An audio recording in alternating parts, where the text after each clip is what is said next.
我与夫君和离时，各自瞒了对方一件事。我未曾告诉他，提出和离并非因嫌弃他在战场上伤了根本，而是发现父亲私通后宫嫔妃，怕连累他才狠心和离。他也未曾告诉我，他的根本从未伤过，是当初大夫断定我难以生育，他怕我难过自责，才编造了那般托词。原本我们永远不会知晓彼此的秘密，直到3年后，我家送亲的喜轿与他接亲的喜轿意外相撞。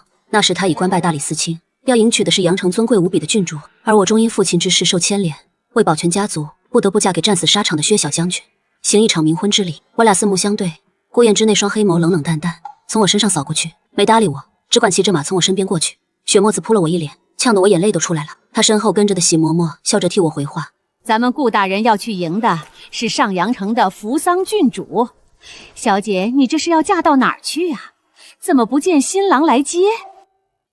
我要去的是上阳薛家。一听是上阳薛家，喜嬷嬷脸上的笑一下子僵住了，一时没再吭声。雪路不好走，去上阳怕是要跟他同行3天了。我望着远处那个沾满风雪、高高坐在马背上的少年，愣了好一会儿。我跟他15岁认识，17岁成婚，20岁和离。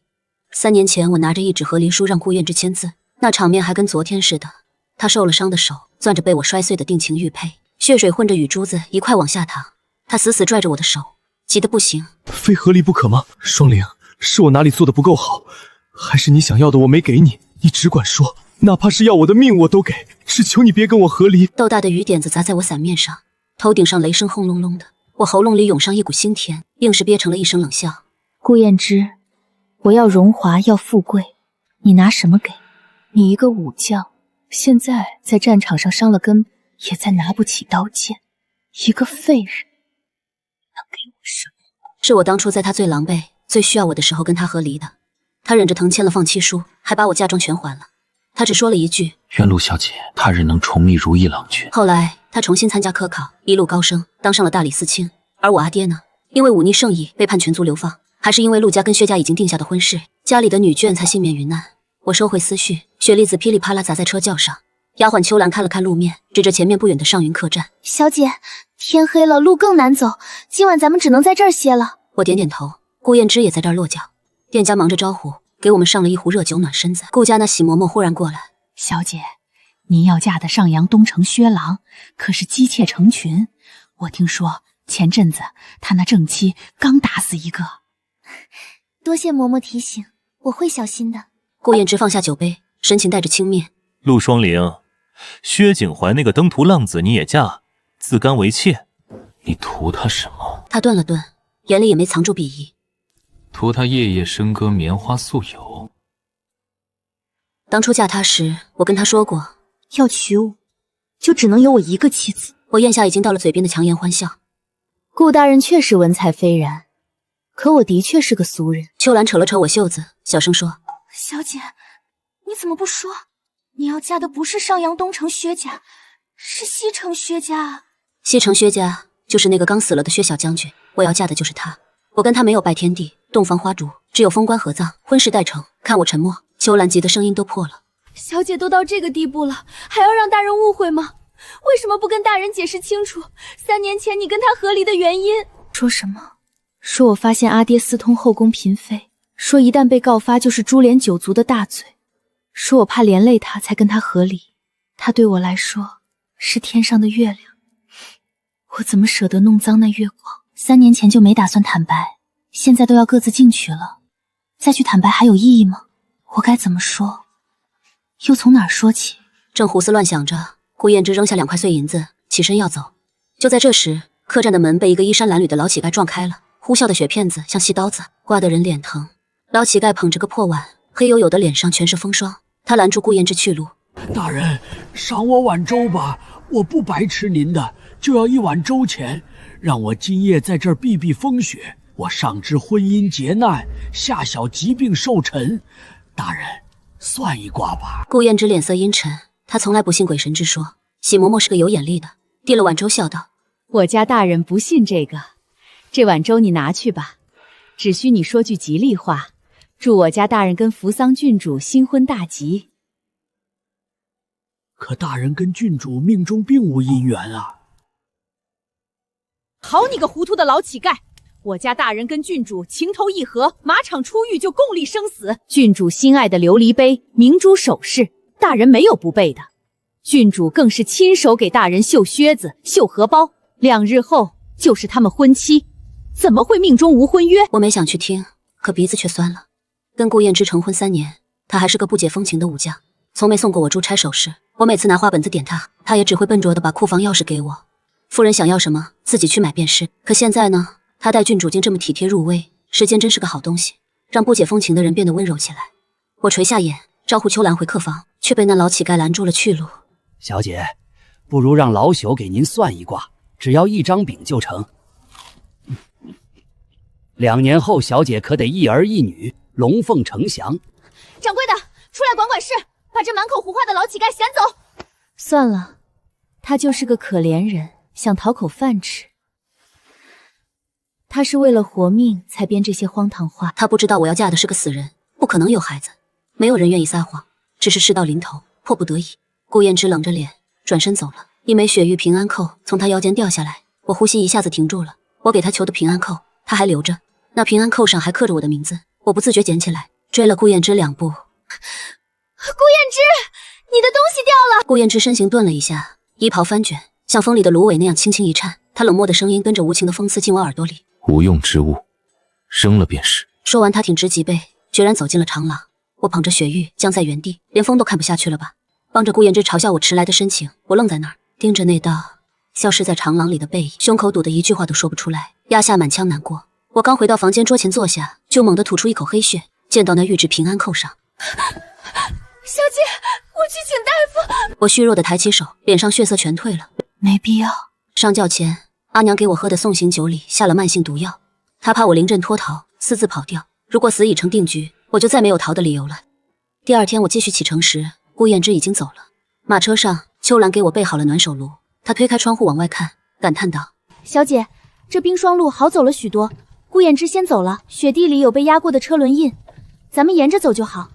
轿辇慢慢往前，走到上怀关的时候，我突然喊停了车夫。稍等，这儿有个小村庄，我记得成婚第1年跟顾燕之打猎路过这儿，我说这风光真好，顾燕之就亲自去砍竹子锯木头，给我修了个小竹屋。等以后战乱平息，四海上平，我就守着你在小竹屋里共度余生。再也没有机会了，我想最后再去看一眼，就当是我们已经共度余生了。可那小竹屋早就被烧成了一滩灰烬。我忍住泪意，正要往回走，邻居大娘看见我穿红衣裳，从院门口探出头来。小姐是新婚吧？祝小姐所嫁良人余生恩爱。小姐能不能赏老婆子一些喜果子，给孙孙解解馋呀？她身后茅草屋里有小孩的吵闹声传来，我喊秋兰回车上去拿喜果子。小姐，您是要嫁去上阳吧？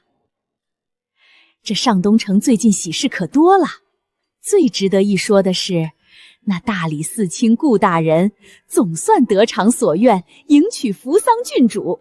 扶桑郡主14岁去赵国和亲，给顾大人留信说，希望顾大人能另娶他人。那顾大人真就娶了别人，不过好在命运眷顾，顾大人和离了。扶桑郡主也终于从敌国回来了，他们也终于能圆了遗憾了。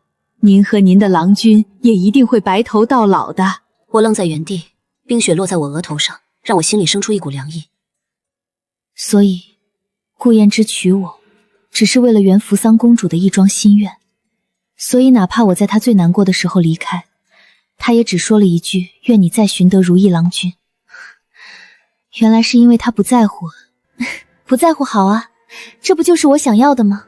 从此风月再不相干。跟他和离后的那年冬天，我冒着大雪上青城山祈愿，我祈求顾燕之青云直上，大志得酬，祈求他心里没有我，能再娶佳人。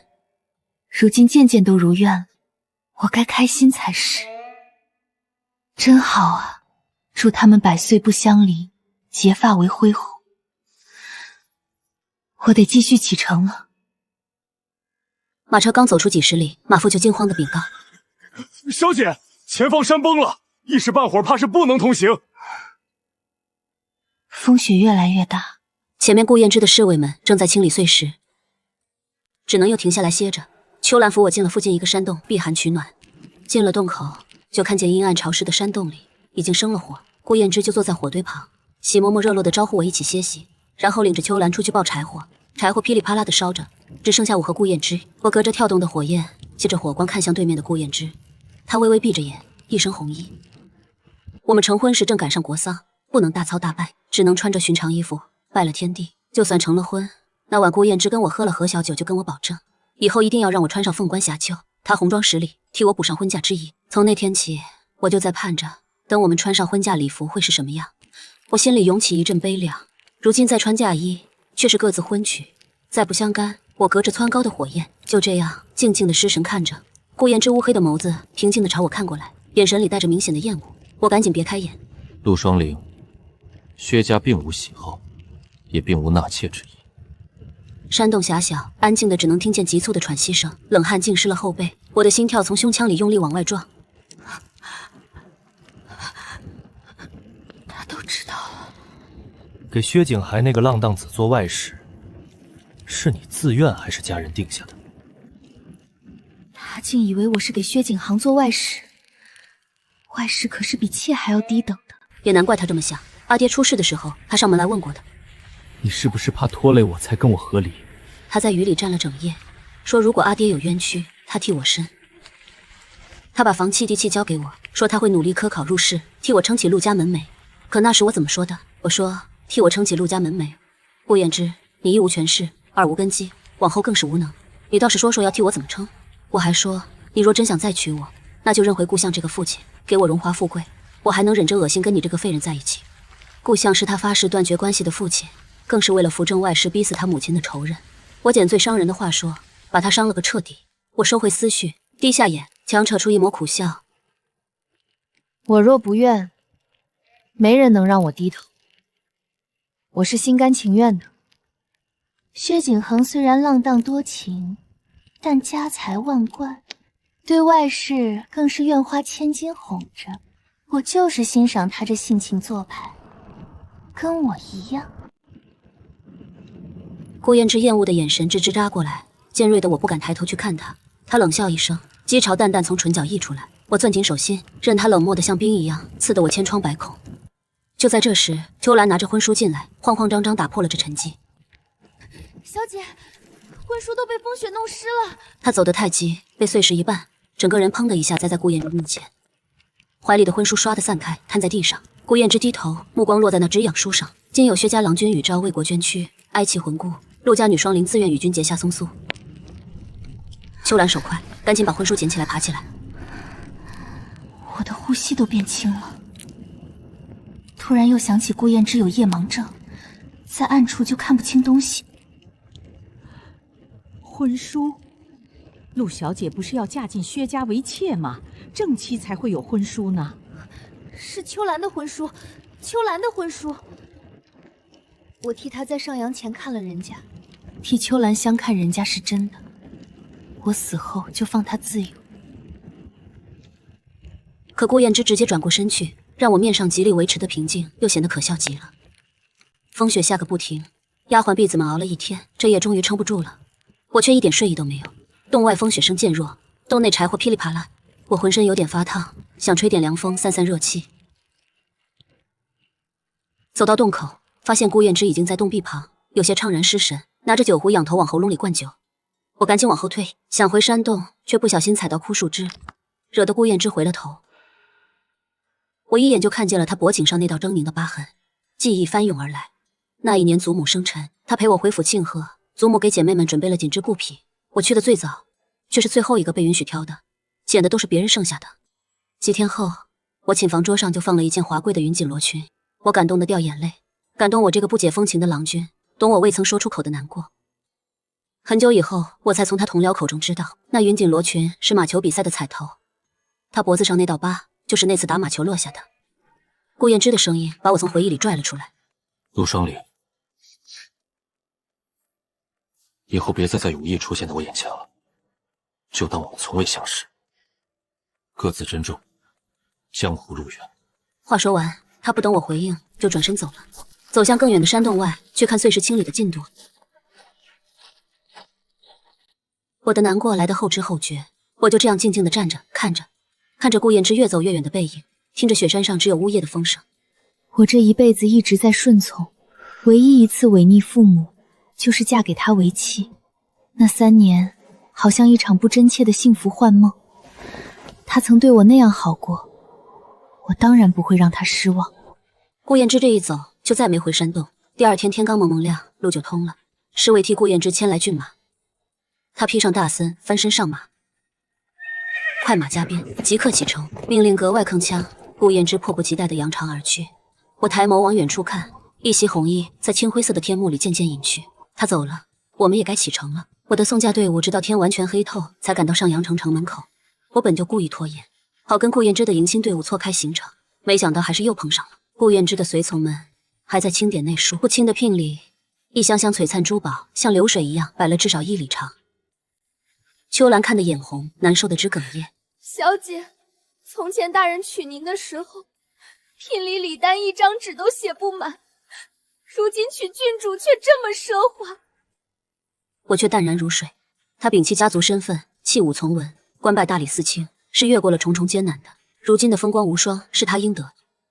小姐，送您到这儿，老奴就要回去复命了。我正出神，身旁随行的嬷嬷来告辞。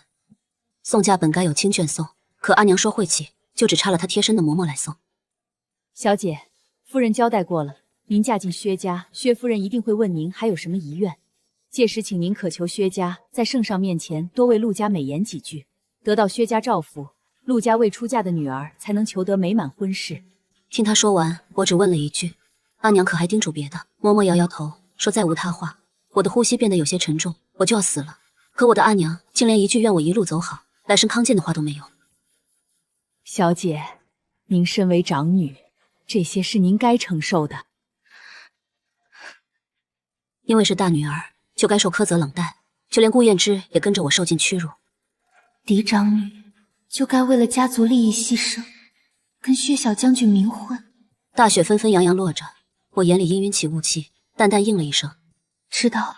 城门口突然传来一阵急促的马蹄声，抬头望去，只见一个面容精致的女子笑着从车轿里跳下来，直奔顾燕之身前。顾燕之，快看我给你带了什么！冰糖葫芦，可甜了。不用猜，这么金贵的肯定是那扶桑郡主。郡主怎么来了？天寒地冻的，按理今日郡主不可见我的。可我想见你，快尝尝甜不甜？他无奈又宠溺地咬了一口，皱着眉说：甜极了。细细碎碎的雪还在下着，沾了我一身湿凉。从前我爱吃冰糖葫芦，也变着花样做给他尝，可他总是拒绝。时间在走，人也在变。顾燕之单手托起郡主的腰，横跨上马，勒起缰绳掉了头。恰这时，喧天锣鼓响起来，薛家来迎我的人马从顾燕之马前经过。奴等来迎接陆小姐。迎接我的不是喜轿，而是一口漆黑的棺材。扶桑郡主被那棺木惊了一下，短暂的朝我投来视线。你是哪家的执事？为什么用棺材来接？回郡主，奴才是薛家的。薛家？那不都是喜轿进棺材出吗？这你们就不知道了吧？是他那薛夫人发了话，薛郎子要再纳妾或养外房，只能用棺材去接。扶桑郡主还想说什么，被顾燕之拦下了。顾燕之轻蔑道：他人要作茧自缚，你又何必浪费口舌？说完，他很快纵马离去。我盯着顾燕之远去的背影，想着，如果有朝一日，他知道这是来接亲的棺木，也是我死后的灵柩，会为我难过吗？这个念头刚冒出来，就被我压下去了。我这一生，桩桩件件都由不得我选，到头来，还是摆脱不了这残酷的命运。顾燕之，你就该像现在这样大步向前，别再回头了。小姐，请快点入关吧。怎么能用棺材来接小姐进城？小姐马上要跟我们家郎君封棺合葬，不用棺材来接，难道用8台喜轿吗？我冷了声音，回身上轿。婚期定在明天，明天我会准时出现在将军府。还剩下半天，我还有一件事必须做。我曾在菩萨面前许过愿，一愿顾燕之青云直上，大智得酬；二愿他得娶佳人，心中无我。如今都实现了，我必须去还愿。城西有座大昭寺，我去的便是那儿。大罗宝殿，金光的佛像俯视众生。我点燃3支香，跪在蒲团上，双手合十，含愿之后，又虔诚地求了3愿。一愿来生不生在世家大族，能得自由身；二愿来生有父母兄长疼爱；三愿心事已毕，我穿过前殿朝山下走，殿前的祈愿树上红丝带飘扬。我忽然就想起3年前年关时，顾燕之曾跟我说：“阿玲，这大昭寺求姻缘最灵验，等过了年关，我们便去上阳，把祈愿条挂满祈愿树，护佑我们婚姻顺利，万事圆满。”然而出行前一夜，我却发现父亲私通后妃，仓促间就定下了跟他和离的决定。那时没能挂上，如今也终是一曲别离。风雪渐大，屋顶的红瓦撑不住往下掉，眼看要砸到我头上。小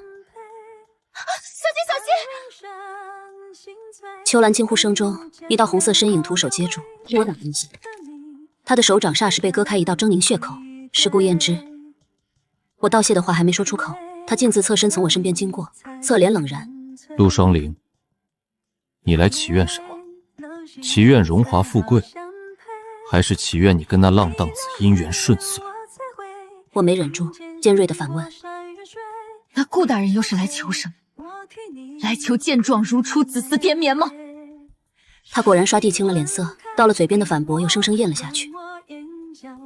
他想说自己的根本从没伤过，是当初大夫断定我难以生育，他怕我难过、内疚、自责，更怕我为了子嗣替他纳妾，才想了这么个托词。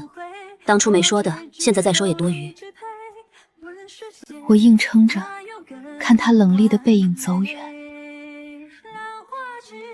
终于猛地又呕出一口血，刺目的鲜红在皓白的雪地上开出一朵妖艳的花。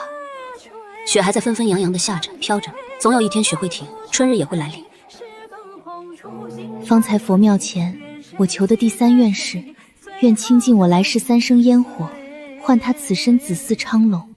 秋兰扶着我起身，我平静的要走，却被他拽住。小姐，我们趁现在逃走吧，咱们逃得远远的。你为陆家牺牲太多了，不该是你去替嫁的。我该怎么告诉他，世上身不由己无法抗衡的事太多了，有时候死反而是一种解脱。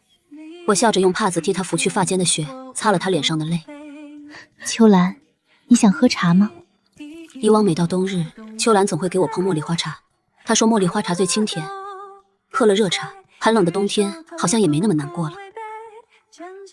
我找僧人寻了间厢房给她烹茶，不过这次我还放了点迷药，亲眼看着她抽抽噎噎把一杯热茶喝下去。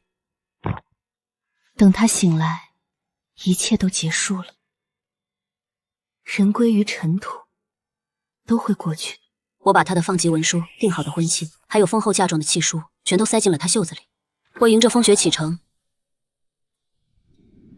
夜色已深，风雪依旧不止。我想等来年，我或许也该化作这世间的飞雪，伴于清风朗月，寻真正的自由。与此同时，另一边，从大昭寺返程的马车上，顾燕之眸色沉沉，眉间的阴冷浓得像树上的霜冻，化不开。风雪簌簌落下，扶桑郡主掀开车帘，满目洁白，心驰神往。顾燕之，又下雪了，真好看。我听说3年前陆家出事，你跪在雪地里求了顾相整整1夜，让他保全陆家女眷。你血骨铮铮，曾发毒誓不再认顾相那个爹，你爱极了他。高马上的男人沉默不言，仿佛没有听见。扶桑继续说：“顾燕之，我跟你长兄各有苦衷，彼此错过了好几年，如今也破镜重圆，你当真要让自己遗憾终生吗？”顾燕之依旧沉默着，脑海里却早已像走马灯一样放映起跟我的从前。恩爱时我的一颦一笑，和离时我的疾言厉色，重逢后我的冷寂淡然。和离这3年，我变了，他也变了。官场如战场，一路明枪暗箭，他是从尸山血海里闯过来的。我说想要荣华富贵，如今他有了，我若想要权势，他也有保全我的能力。可同行3日，我终究是一眼都没看过他。他问过我是否自愿，只要我说我不愿，哪怕是虚假情谊，哪怕是机关算尽，他也甘之如饴，愿红妆10里重聘我为妻。甚至这一路，他穿着红而不艳的褶红，旁人一看就知道他并不是真正的新郎，他是替坐轮椅的兄长来迎亲的。这么明晃晃的事，我都是知道的，可我也一句都没问过，一句都没有。他这才明白，过往一切我早已释怀，困在过去的只有他，被我亲手撕碎了的他。他婚前就答应过我，只要是我想要的，天上星、海底月，他都替我寻来。他想清楚了，我既是真心喜欢那个浪荡子，那就由他来替我扫清障碍，护我余生周全。顾燕之握着手心，那条被血浸透还没来得及挂上去的祈愿条，上面是他囚禁的字迹：愿陆双灵得偿所愿，事事顺遂。腊月18，扶桑郡主热热闹闹出了阁，上了顾燕之带来的接亲喜轿，红妆10里，送亲队伍浩浩荡荡，所有人脸上都堆满了喜色，唯有顾燕之除外，眸色沉沉，表情冰冷，仿佛含着冰叉。跟我成婚的时候，他已经跟丞相父亲决裂，只是京郊一个名不见经传的小小教头，囊中羞涩，变卖了母亲留给他的遗物，都写不满1张嫁妆单子，又赶上国丧，两人是穿着青山拜的堂。日后定要你穿上凤冠霞帔，10里红妆，替你补上婚嫁之意。成婚3年，他从未有一刻忘怀。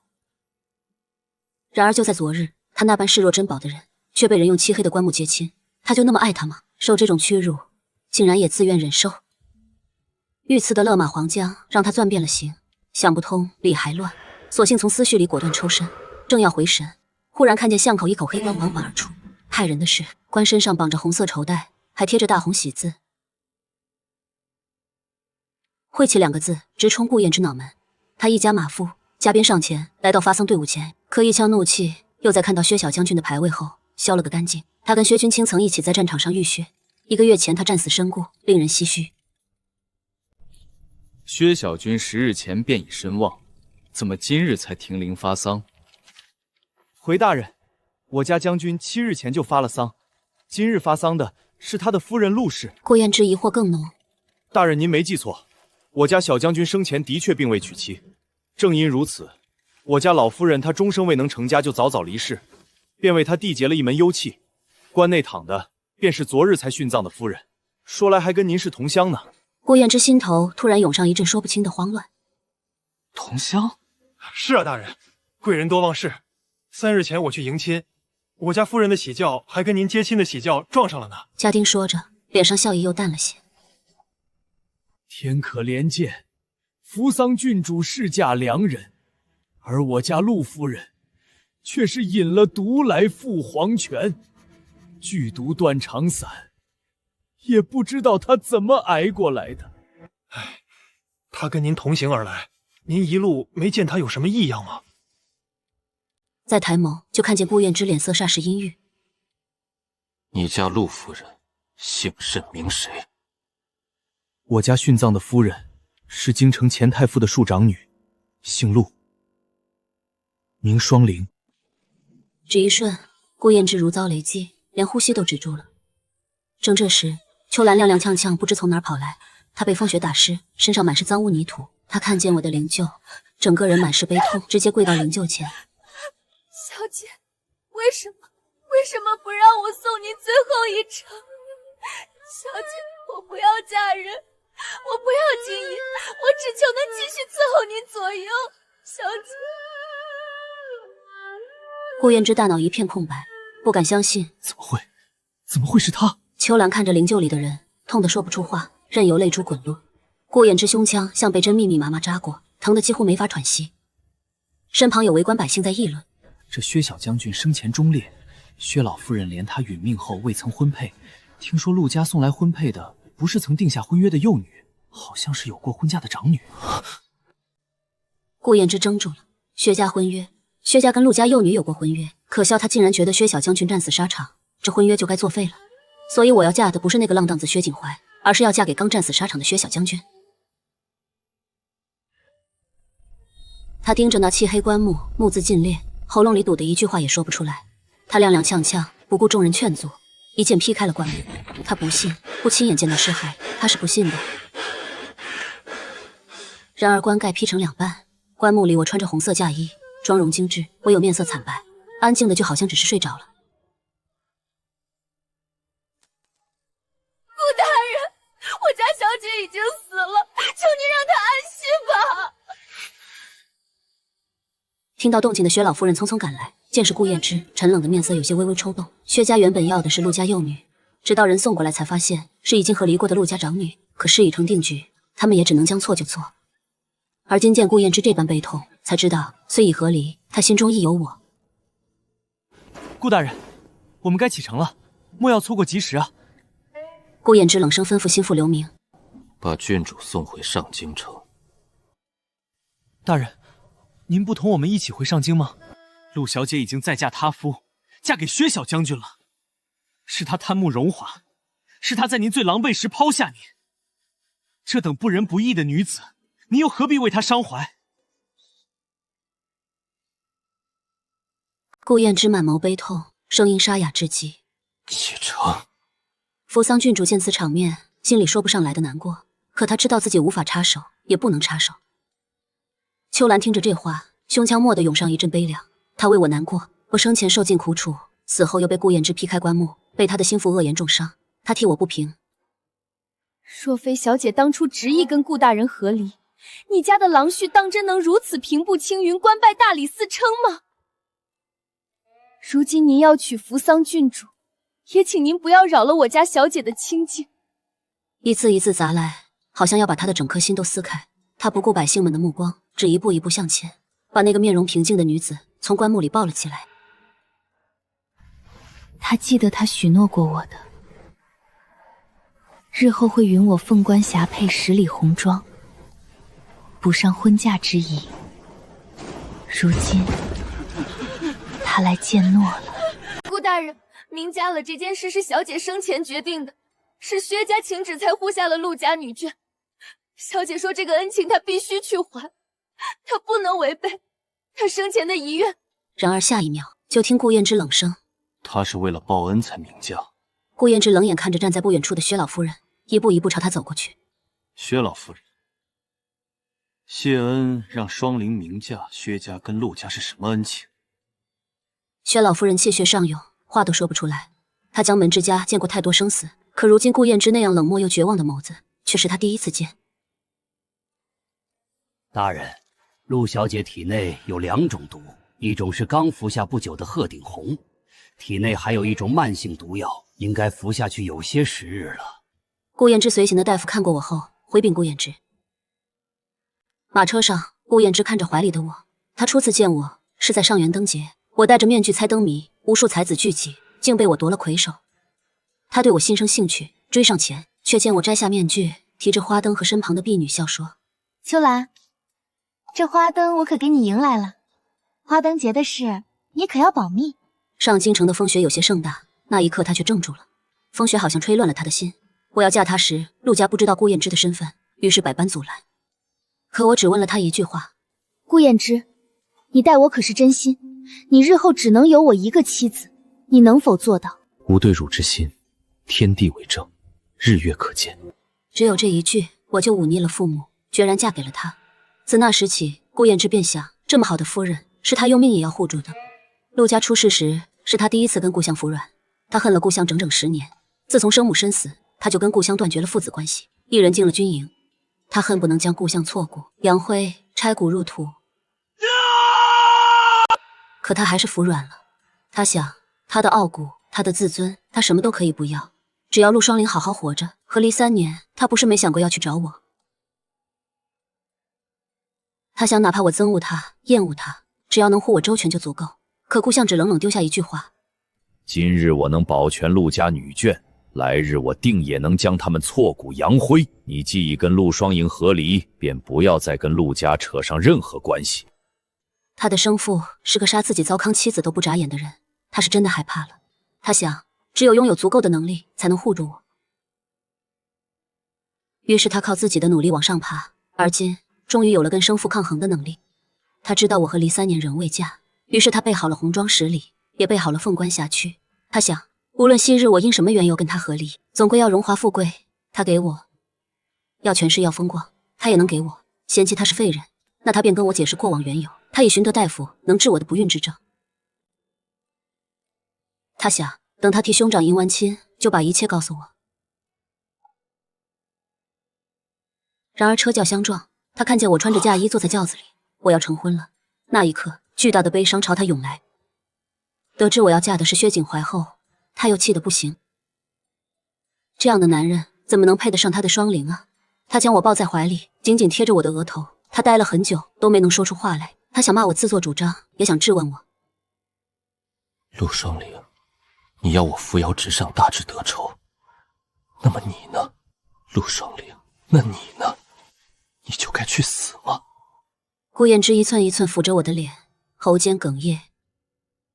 双灵，我带你回家，带你回我们的家。他想，这次他抱住了我，就不要再放手了。快马加鞭2日，终于在当夜赶回上京。可刚到上京城，就看见陆家女眷等在了城门口，像是在特意等他。顾燕之下了马，就见陆念轩匆匆上前。他哭过了，满脸泪痕。陆念轩没看我，一眼都没，只是哭着跪在顾燕之身前。顾大人，您跟我阿姐已经和离了，我阿姐是自愿明嫁薛君清的，求您不要将她尸体带回去，她已经死了。既如此，就让她死得其所吧。顾燕之想到那慢性毒药，便知是我家人逼迫。他冷眼看着他。陆念轩，阿玲分明是替你明嫁，你怎能心安理得说出让她死得其所这种话？话落，他转身入城，要带他的亡妻归家，待我安安静静睡去，他便要一人一桩，一笔一笔尽数清算。他转身要走，下一刻便听见陆念轩哽咽道：“是阿姐偷走了我的人生16年，我为何不能让她替我去死？”什么？什么叫陆双营偷走了陆念湾的人生整整16年？分明是陆双营替代了陆念湾本该身死的结局。陆双灵原本就只是妾室的女儿，是她把陆念言和我换了。我在城外庄子受尽苦楚，而她却顶着陆家嫡长女的名号，享受着本该属于我的父母的疼爱。而今陆家必须有一个女儿去明嫁，以此来护佑陆家女眷，难道不该是她吗？现在她人都死了，明嫁不成。顾大人，求您看在我陆家满门妇孺孤苦的份上，放过我阿姐的尸身，不要让她白死。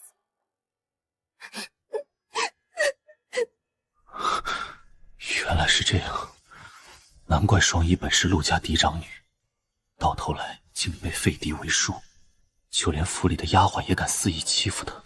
可这些他从未和他说过。他盯着陆念轩，声音只剩漠然。所以呢，他就该替你去死吗？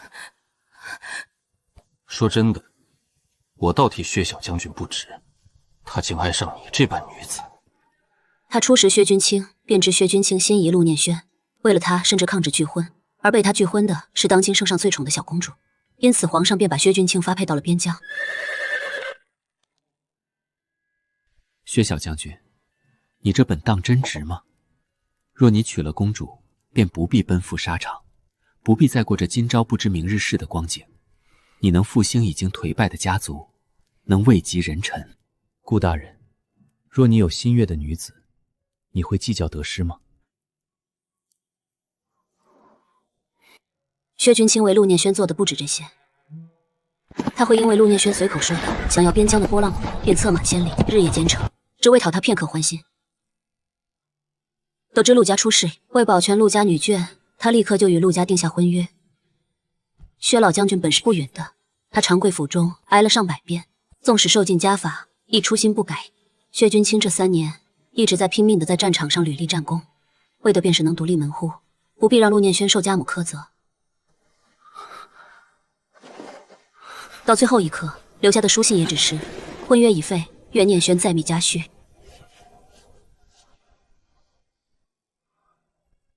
顾燕之收回思绪，声音更冷了几分。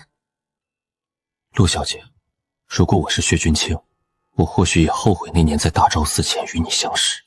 这是薛君清跟他说的。那时薛君清受伤，右眼失明，被世家子弟嘲讽欺辱，唯有路过的陆家小姐用丝帕绑住他的眼。人生在世，未必事事圆满，哪怕一辈子不见光明，心里澄净，便也能见万物。心里澄净，方见万物。他双眼失明，可在那一刻，他好像看见一个身穿白衣的女子，眉目温柔，站在他身侧，生养他的父母，愿他生于将门却成了废人，唯有那个女子站在他身侧。顾燕之垂下眉眼，霜雪落在我眉上，他轻轻拂去，低下头在我耳边呢喃：阿玲，到家了，我带你回家。霜雪下得更大了，陆念轩瞬间就不说话了，他愣在原地好半晌，自嘲：薛君清，你真是个傻子。小姐，雪落大了，小心着凉，我们先回府可好？他仍是全然不觉，只抬头冷冷清清地看着雪落在身上，喉头忽然梗塞。薛君清，若你知道你用命护住的人，并非是你心上的那个女子，你可会后悔？是了，那年大昭寺礼佛，他是不想去的，于是便让我去了。只是在礼册名单上写的名字依旧是陆念轩，薛君清行动的不是他，而是我。他用命护住，只求心上人一生欢愉的人，也是我。陆念轩心里有些说不上来的难过，他从未对薛君清心动，他本不该难过的，可不知为何眼眶竟有些酸涩。顾府这边，顾燕之把我放在卧榻上，他坐在我身侧，紧紧握着我的手，就好像我只是睡着了，他已经喃喃了一整晚了。他忽然想起前些天审理的一起案件。双灵，你知道吗？前些时日，我审理了一桩杀妻案，那男子在外养了3房外室，可他曾向正妻允诺一生一世一双人，那妻子便找他理论，说要把那3房外室挫骨扬灰。那男子情急之下竟把妻子当场杀害，而后又痛苦不已。当天审理案件时，我忽然就想起了你。若你是那人的妻子，你会如何？我想，你应该会悄悄跟我和离，然后彻底消失在我的世界。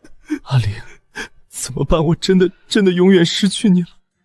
若是这样，他当初定然不会放开我的手，一刻都不会。他竟真的以为我不喜欢他了，他竟真的想放我自由。他答应过我，让我事事如愿的。他盯着床榻上的我看了又看，心就像被人撕裂开了，疼得他无法喘息。他艰难地闭上眼。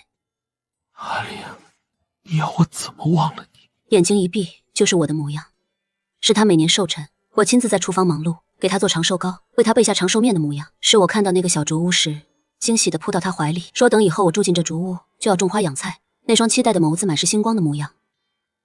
是他在战场受伤，我为他沐浴，看到他身上狰狞的伤疤，哭到眼睛红肿，说恨不能替他受疼的我。他该怎么忘了一个他深爱多年的人？往后余生，他该怎么把这些回忆一遍一遍搅碎，一遍一遍怀念着？顾燕之亲手把我入了葬，是他曾答应过我的十里红妆。凤冠霞躯，是喜也是丧，他重新迎娶了一遭他的妻，墓碑也是他亲手刻的。他还在庭院里种满了枇杷树，我爱吃枇杷，若有一天我回来了，看到这满园枇杷，也该有一刻欢愉吧。我入葬的第7天，顾相来了，他冷眼看着顾燕之。顾燕之，你要闹也闹够了，也该认祖归宗了吧？顾燕之坐在大厅首席，泛白的指节紧紧捏住茶盏，咔的一声，碎裂满地。他抬眸看着顾相，面前的男人老态龙钟，佝偻着背，刚说几句话就咳嗽不止。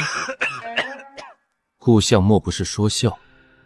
自从10年前你亲手杀了我的母亲，我便跟你断绝了父子关系，何来认祖归宗？他永远忘不了母亲惨死在自己身前的恩旧模样，是顾香亲手喂了他毒，才导致母亲惨死。顾香默了半晌，良久叹了口气：顾燕之，当时我是有苦衷的。什么苦衷？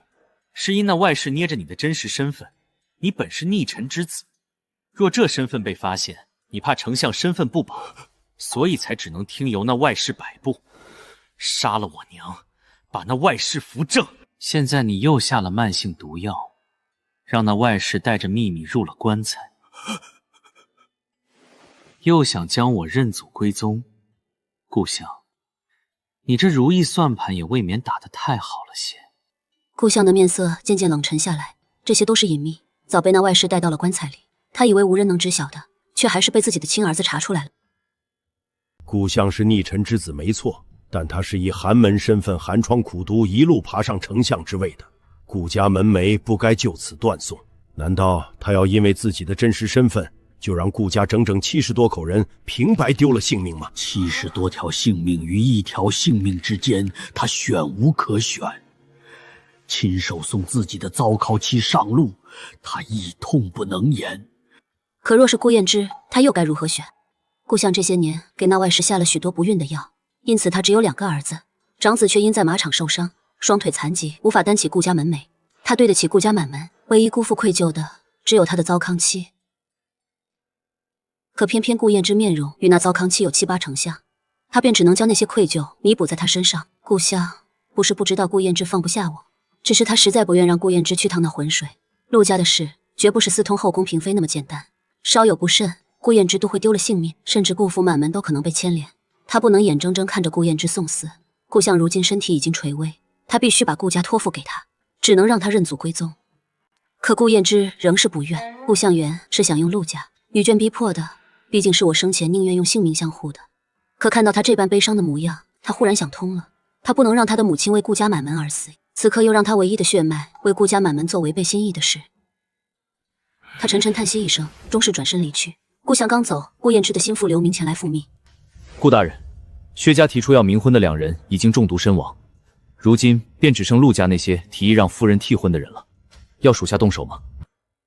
顾燕之高坐上位，眸目清冷，唯有神色中带着破碎感。他轻轻晃动着茶杯，自有一副运筹帷幄的贵公子模样。他轻声道：“该杀的。”然而下一秒，便见心腹刘明迟疑着呈上一封信纸。大人，另外我重新调查了陆家，请您过目。这是陆家满门被流放的真相，也是夫人宁愿合理也不愿拖累您的真相。顾燕之怔怔接过书信，上面写着的是陆大人与淑妃的书信往来。原来陆大人是一名清正的台监，太子12岁时便欺辱过臣妻，那人乃御史台大夫陈彦礼，而后一纸状告上报朝廷，可换来的是为保全皇家尊严，陈家为逆臣，满门被屠，而太子不过禁足3月，陈家唯独留下了未曾造册的庶女，他夫君病死却已然有孕，而后为求公道，孤身入了皇城。这些年陆大人与淑妃一直在收集太子残害女子的证据，陆大人以为滔天罪行是不会被掩埋的，却不曾想到头来换来的是全家男子被流放。淑妃入宫前曾生下幼女，在城外农庄养着，那幼女便是陆念轩。而后淑妃身份被太子怀疑，淑妃便将陆念轩托付给陆大人。我之所以答应替陆念轩冥婚，便是因为愧疚。书信中有一纸是我留给陆家老夫人的书信。祖母，是我霸占了念轩人生16载，而今我替他明嫁，我别无怨言。福愿祖母身体康健，长命百岁。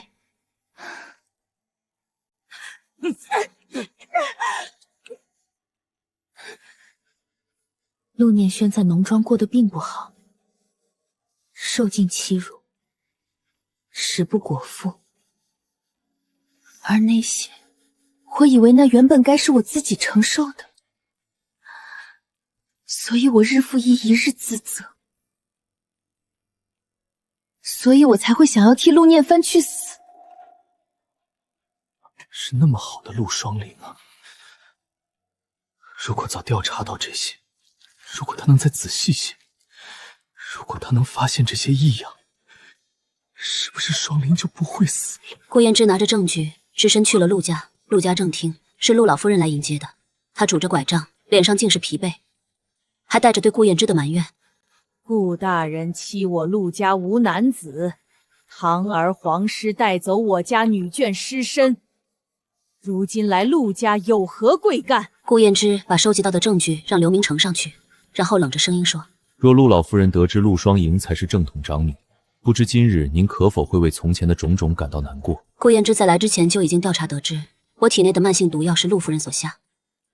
他知道陆大人之所以瞒着陆家所有人，把我的身份设计成被对调身份的假千金，便是已做好了让我替陆念轩赴死的准备。他是想保全至交好友的唯一血脉，可我又有什么错？凭什么平白就要替他去死？他们这一生不惜以全家性命做赌，去求一个公道，可为何对待自己的血脉却不要这公道了？他不明白，所以他想好了，这份真相他是要给陆家的。他要让他们知道，是自己亲手逼死了陆家的血脉，叫他们悔恨终身。陆夫人也走到陆老夫人身边，一张张看完了证据，然后她浑身止不住的颤抖，落下泪来，仿佛被一股巨大的悲怆笼罩，声音沙哑的一句话都说不出来。所以你是说，阿玲才是我的女儿？他恨啊，恨夫君为保全好友血脉，连自己也欺骗。他悔啊，悔是自己亲手把亲生女儿送上了绝路。陆夫人身体像被密密麻麻的针扎过，彻骨的寒意涌遍全身，一瞬间血液都仿佛凝固了。顾大人通天本事，为何要伪造出这些证据来欺骗老妇？念完就是我陆家的嫡女，阿玲是外室所生。除此之外，顾大人所言，老妇并不知晓，也断不会认。陆老夫人和陆夫人看到了这份证据，都已经清楚此事真伪，可陆老夫人不能认。如果认了这桩事，便是陆家七君、陆家女眷没有一个能保住。陆老夫人不必担忧了，这些证据都随着双灵的死一同消失了。你们该庆幸，双灵纵使这些年从未得到过家人的疼爱，可在死前她最挂念的还是你们。她声音越发凄冷，从我离世后，她什么都不在乎了，什么陆家女眷，死便死了，与她何干？可她害怕我会责怪她。我与陆家的恩恩怨怨就到此为止了。从此往后，我顾衍之与陆家再无瓜葛。既是我所愿的，便遂了我的心意。她是我的亲生女儿，所以我对她做了什么？她记得我幼时爱吃枇杷，她便精心种枇杷树。枇杷果子结满的时候，我总开心雀跃地缠着她要摘果子。可后来陆念轩回来，说他枇杷过敏，陆家便一棵枇杷树都没再留。他想起我自作主张和离时，他对我也只有埋怨。若非你嫁这般无用之人，怎会保不住你阿爹？我不和离，难道要让他跟我一起送死吗？阿娘，我只求您这一桩，随了我的心愿吧。他想起他在送行的糕点里给我下了慢性毒药时，我就那样悲痛地看着他，泪流满面的一口一口吃完。阿娘，我已经很久很久没吃过您亲手做的糕点了，很好吃，我很喜欢。眼泪混着糕点，又苦又涩，怎么会好吃？可那时的他只是冷声斥责：陆双灵，要怪就只怪你那妾室母亲，你让我的念轩受尽苦楚，如今用你一条命来还，已是善待。我一顶轿子从后门而出，他一眼都未曾看过我，一眼都未曾。这是他的亲生女儿啊，这是他10月怀胎，受尽苦楚，发誓要捧在手心如珠如玉养大的女儿啊，他怎能这样对待他的女儿？直到顾燕之的背影消失长廊，他再也忍不住嘶声大哭。陆老夫人看着如此悲痛的陆夫人，也只觉胸腔堵得难受。她最看重出身，妾室女儿自然不得她轻眼。可就是这样，她不看好、不喜欢的孙女，最后却为了未曾善待自己的陆家付出了生命。陆老夫人拍了拍陆夫人肩头：“你必须记住，陆双灵只是庶女，是嫁出去的庶女，她甚至无法在陆家给我立碑。”顾燕之从陆家回来以后，最常去的就是大昭寺。他每次去，都会在祈愿树下挂满他未曾挂上的祈愿条，愿阿玲事事顺遂，一生圆满。有年幼的小沙弥看到顾燕之，便不解地问他：“施主，为何总许同一个愿望？”因为我别无所求。神佛在上，他从不贪心，所求只有这一桩。愿双灵事事顺遂，一生圆满。祈求不了今生，便求来生，可好？顾燕之每逢休沐都会来，持续1年后，他竟然遇到了那年在客栈的乞丐。彼时他是受人供奉的圣僧，是受百姓敬仰、救人于苦难的圣僧。他瞬间怔住了。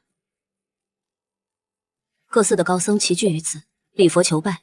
待到仪式结束，顾燕之才找上前去，拦在圣僧面前。大昭寺住持眉眼不悦：“顾大人，莫要扰了圣僧清静。”“无碍。”他将顾燕之请进禅房，给他泡了一壶茶水。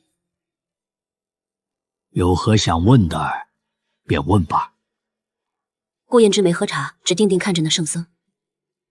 “你既是圣僧，为何骗人？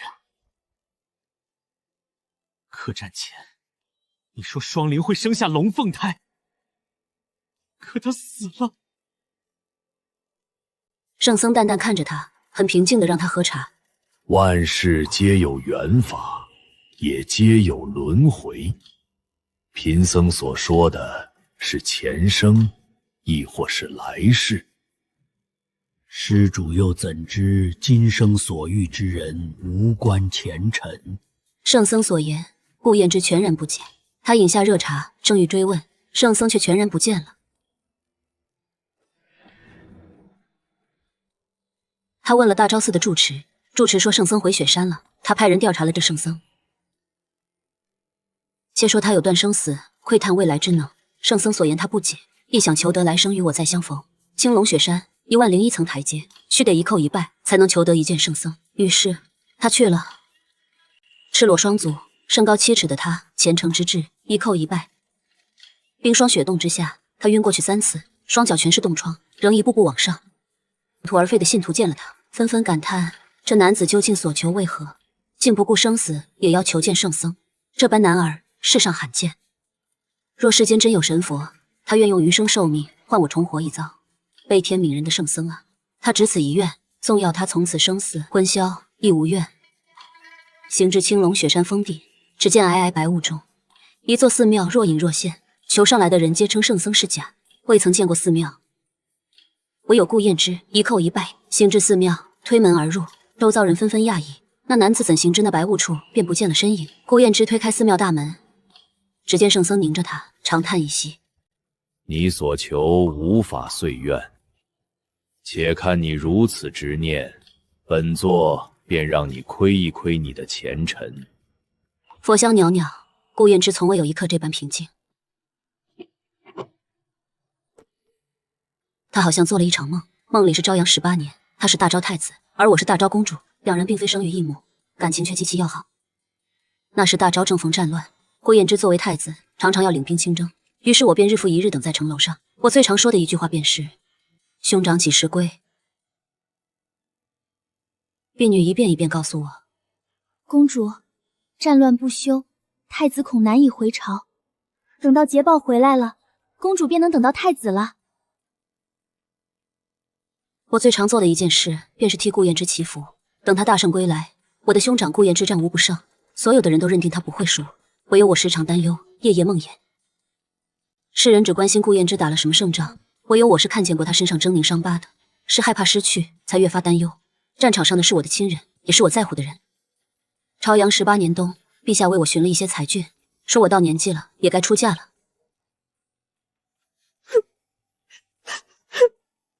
我哭了整整一夜。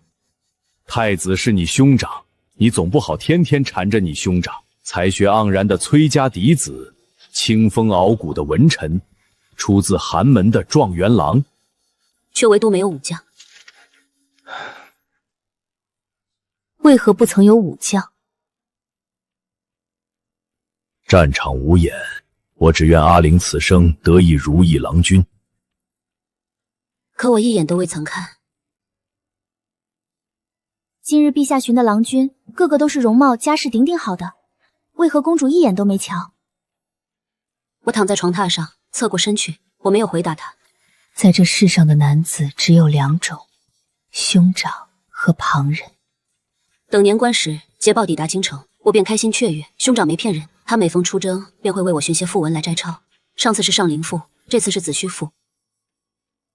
今日我的讣文刚好抄完，兄长的捷报便已抵京了。我披上粉色的大簇，又让丫鬟婢子为我整理了着装。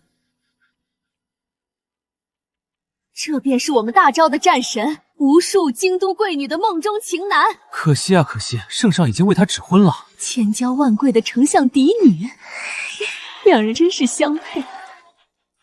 我听了这话，心中涌起又酸又涩。兄长入城时，我像赌气般没去迎接，去迎接的是许娇娇，二人在城门口攀谈甚欢。我心里像是被啄了一下，难以名状的在痛。公主不去接殿下吗？我转过身不去了。我下了城墙，便见顾燕之高坐马背，似在等我。我念着不愿唤他皇兄，他似笑非笑，一张金贵冷漠的脸更清瘦，也更冷峻了。阿玲，皇兄回来了，我带你回宫。他说了这话，便拉着我上了马背。他的前胸贴在我背上，气息灼热，我不觉间像是蚁虫在噬咬我的心。你要成婚了？双灵不愿我娶。我咬着唇，心像是被刺了一下。京中人人都传父皇给你赐婚了，可为何世间所有人都知道了，却唯独我不知道？冬雪纷纷扬扬落着，好像落在我的心上。半晌，他终于出声：“等双灵嫁出去，皇兄再娶。”他的声音像是被打磨过的沙粒，淡淡的，轻轻的。年关前，丞相之女便嫁了人，是清河崔氏的嫡长子。我不知道这其中是否有顾燕之的手笔，我只欢心皇兄不必娶了。那日丞相嫡女成婚，我去了，把我无比珍视的翡翠玉镯送给了他。公主，臣女有疑问。当京城有无数郎君，公主为何不愿嫁？我怔住了，好半晌才说：“我还不想嫁人。”那女子平退了婢女，又问：“公主是不愿嫁，还是想嫁的人不能嫁？”我沉默了，我不知道如何回答。到底是不愿嫁，还是想嫁的人不能嫁？这几年，我从不敢说起这些话题，更不敢有任何妄念。我怕他日若是自己心生了妄念，就会让我万劫不复了。他是我的兄长，也只能是我的兄长。公主，臣女也有想嫁却不能嫁之人，如今臣女所愿落空，伏愿公主如愿。我在他身前仿若被看穿。那日回到皇宫是我的生辰，父皇说来年春日便为你寻一如意郎君。我瞧了瞧，觉得那状元郎还不错。双领觉得如何？我瞬间就不说话了，那双凤眸中隐约可见泪光。皇兄也觉得双灵该嫁人了？顾燕之怔愣了一瞬。前些日子，我去参加丞相府的婚礼，那许小姐问我，公主是不想嫁人，还是想嫁之人不能嫁？皇兄知道我是如何答的吗？烛光中微微瞧见我神色淡然，顾燕之握着杯盏，迟迟不语。他恐怕听了这话，他便不愿我嫁了。阿玲，比你年幼3岁的公主都已然成婚，不能一辈子不嫁。那时我没回他，是因为我想嫁之人不能嫁。皇兄，我长于皇城，也只想困在皇城。殿下，公主还是不愿嫁吗？顾燕之一杯酒接一杯酒喝着，默然半晌，他终于开口：“不愿嫁，便不嫁了。”顾燕之何等英才，能洞察人心，又怎会看不清自己幼妹的心意？他想清楚了，我若不愿嫁，便不嫁了吧，为我抗旨拒婚，有何不可？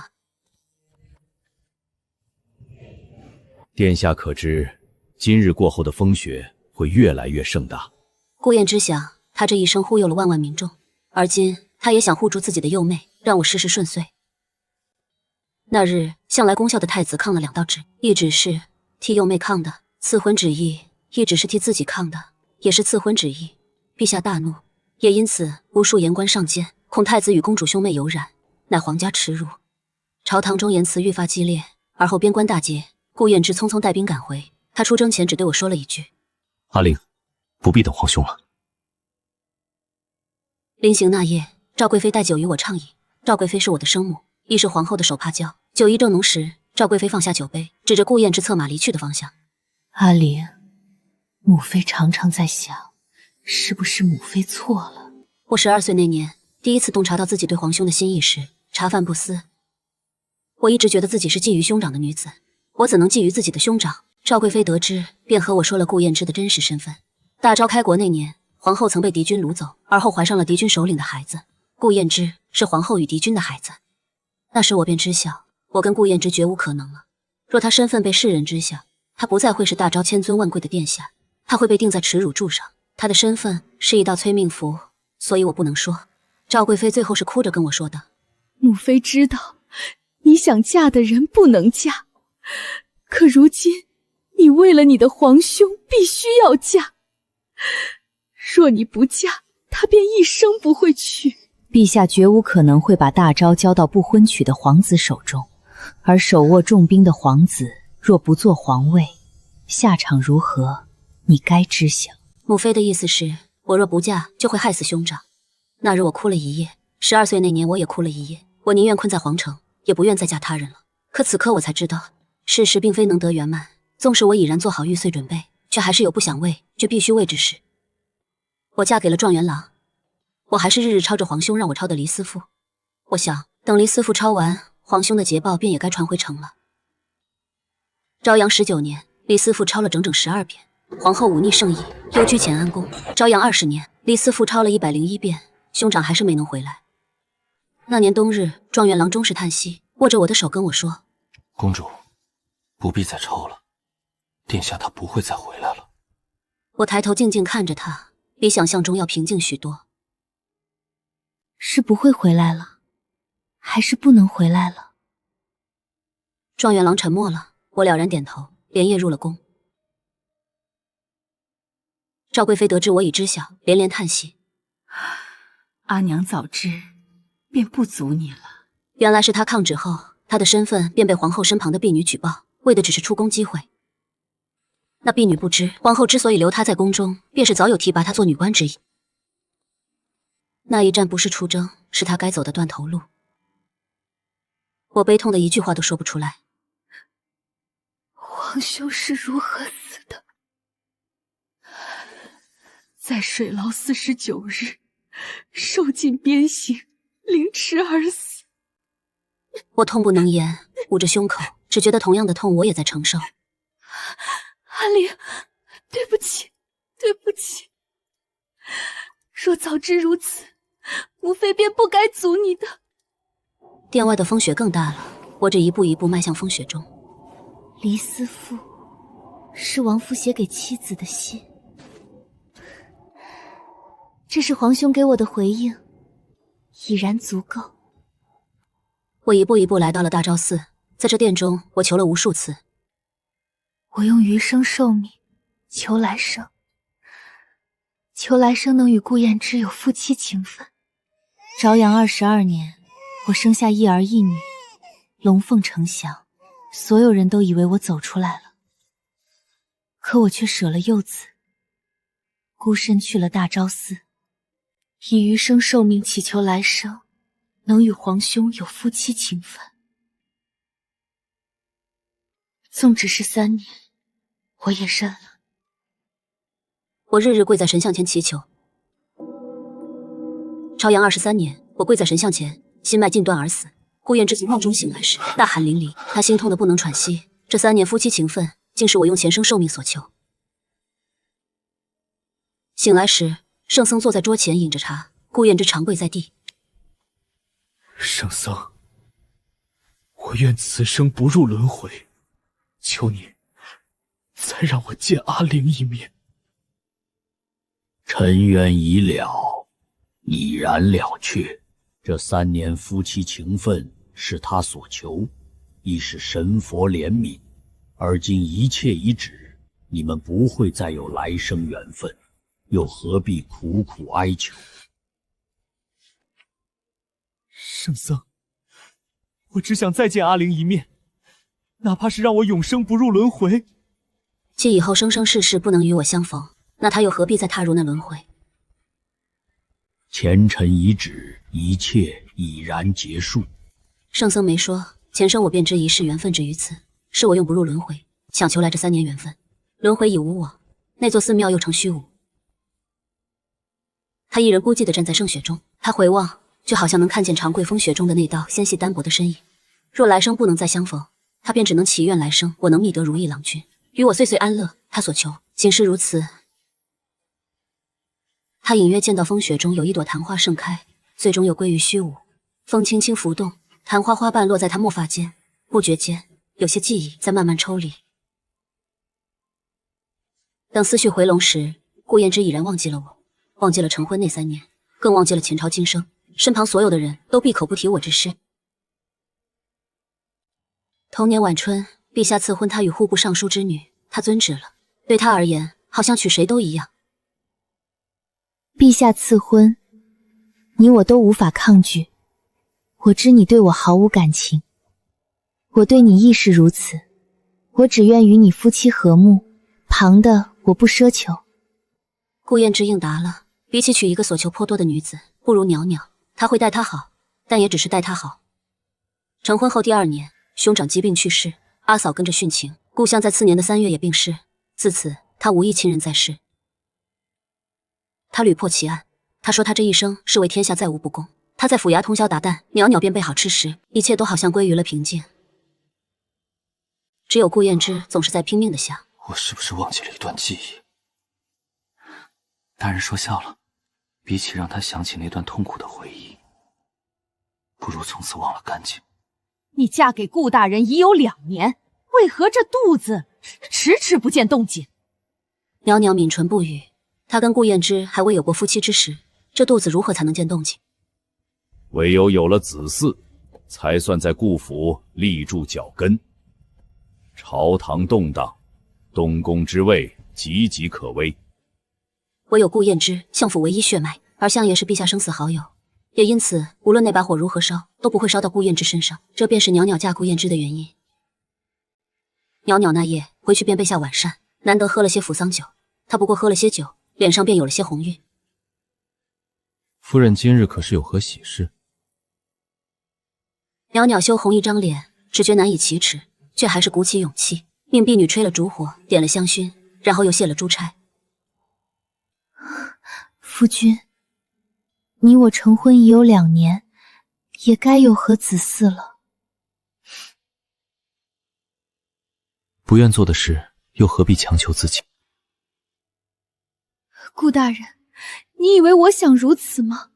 既娶了我，便该有夫妻之实。我家需要一个孩子，我也需要一个孩子。你娶我时曾答应过会好好待我，为何未不能替我想想我的处境？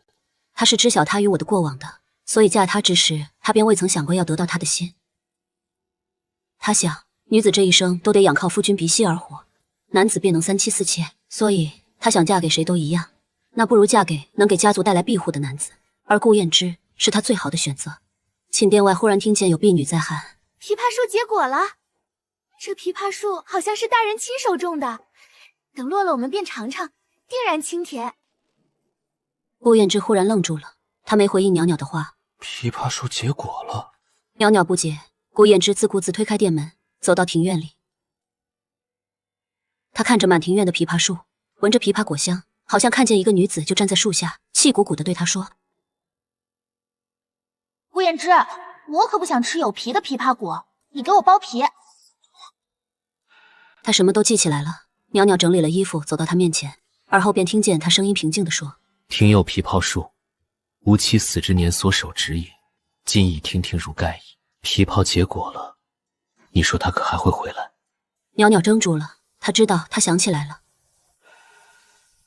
我怎么能忘记他？怎么能？袅袅不说话了，只是沉默着回了寝殿。汹涌的泪水夺眶而出，他只是替他难过，难过明明彼此相爱的人，如今要阴阳相隔，他只是难过，为何这世上偏要有如此多的不圆满？他能理解他的，真的能。他所爱之人是府内侍卫，最后爹娘却把那侍卫沉了塘，那之后他日日后悔难过，是他爱上了不该爱的人，这世道便是如此的，怪他生了妄念。这世上多的是身不由己，多的是悲痛过往。袅袅想，若有来生，她不愿再是世家女了，她只要她的小侍卫。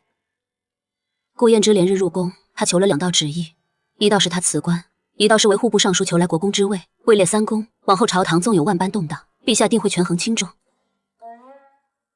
陛下又恼又怒，却又无可奈何。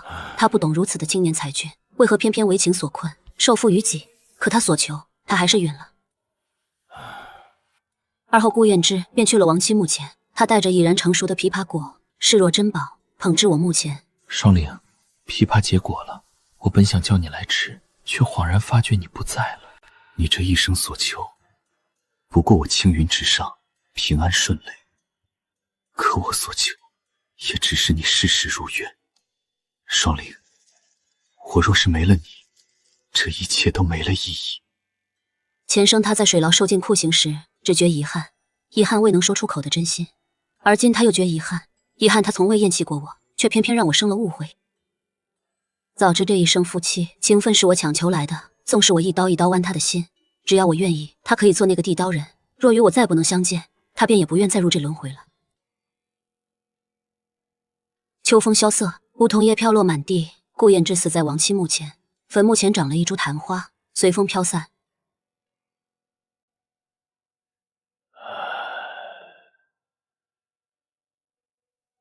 师尊，为何会为凡人伤怀？总归世间皆有因果。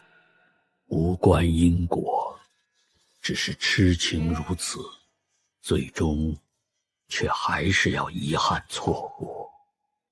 可这世间一切已有定数。那3年，已是他化去500年功德所求。秋雨帘幕，他回望此处，故人何在？烟水茫茫，浮生如此，别多会少，不得圆满。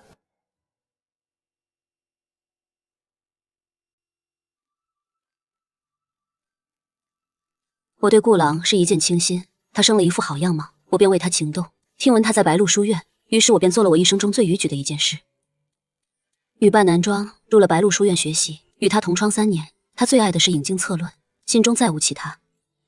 于是我开始想要逗他。顾郎，这是给你的惊喜。原来是你。不料他眸色平静，只带着那菜花蛇去山间放生了。万物有灵，去吧。一计不成，再来一计，我便让侍卫假扮山匪，在他受惊时出场救他。可他竟然跟我侍卫攀谈起圣贤道理，试图以理感化他们。天下不平，吾等怎能安心立于世？那夜，侍卫们纷纷出逃，竟说要去参军，要还盛世太平。我心生趣味，趁着醉酒，我勾着他的脖颈问他：可愿成为我的男人？他惊慌而逃。再见是第2日，他亲自打了聘宴，站在我府前。昨夜所说，可是真心？我这一生只认定一人，若你是真心，我便上门求娶。我意外他知我身份，更意外同窗3年，我如此欺他辱他，他未曾有一刻动怒，也未曾拆穿。顾郎，这世间并非人人要如我一般循规蹈矩，郡主所谓未曾伤及旁人，只是随心而为，有何不可？若嫁给我，一切都可随心而为。阿爹，我要嫁给顾郎。好，选个吉日，阿爹便入宫请陛下赐亲。扶桑，是阿爹亏欠了你。宫中适龄女子，不过你与陛下的公主。唉，若非是你，便是那公主。他的言下之意是，陛下不会让自己的公主嫁去偏远之地，便只能是我。我苦笑了一瞬，而后我决然踏上和亲之路，只给顾郎留下一封书信，愿他能娶良妻。